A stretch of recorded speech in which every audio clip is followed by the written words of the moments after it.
Kaya mo ubusin to.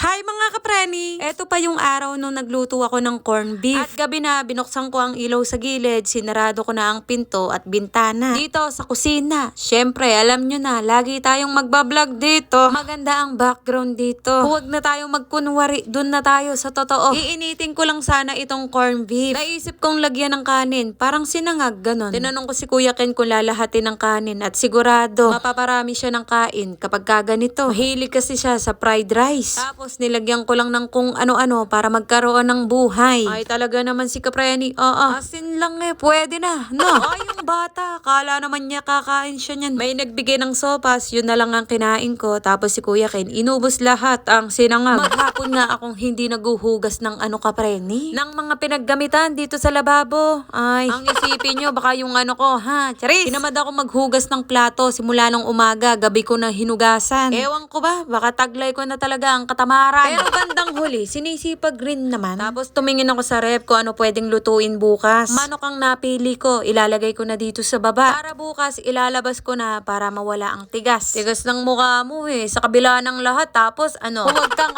napakaano mo. Nag-alarm ako ng 4:30, 4:29, gumising na ako. Naunahan ko pa ang alarm. Ay sus, Mariose. Heto't nagsaing na muna ako, 3 gatang. Pinag-iisipan ko pa nga Kapreni kung 2 o 3. Apat dapat dapat 4. Ay, ambot, Kapreni. Ang madalas gumigising ng ganitong oras, Kapreni, si nanay. Kaya minsan, ala na akong ginagawa. Gigising lang ako, tas kakain. Hoy, ano yun? Dalaga? Pero kapag nagkaroon na kami ng sariling bahay ng Daddy Chester, ako na lahat. Di ako magluluto, okay lang. Wala kaming kakainin. Sabi nga nila, kapag nakabukod ka na, magagawa mo na lahat ang gusto mo. Hoy, bawal magalit dito, ha? Dapat ako lang. Sorry na. At pagkatapos magluto, ginising ko na si Kuya Ken. Tapos, nag-exercise lang ako ng ilang minuto. Di ko na pinakita sa inyo. Ay, baka mamaya mawalan pa ako ng pag-asa. Sabihin nyo, Kapreni, huwag ka na mag-exercise. Hindi ka na papayat. Hindi ka na papayat. Papayat, di ka na. At dahil tulog pa ang batang maliit, sinabayan ko na ng pagluluto ng ulam namin para sa tanghali. Kapag nagising na yon, tuloy-tuloy na ang pagbabantay ko sa kanya. Pagkagising pa naman nun, gusto niya lumabas kagad. Hindi na makakapagluto, diba? Ang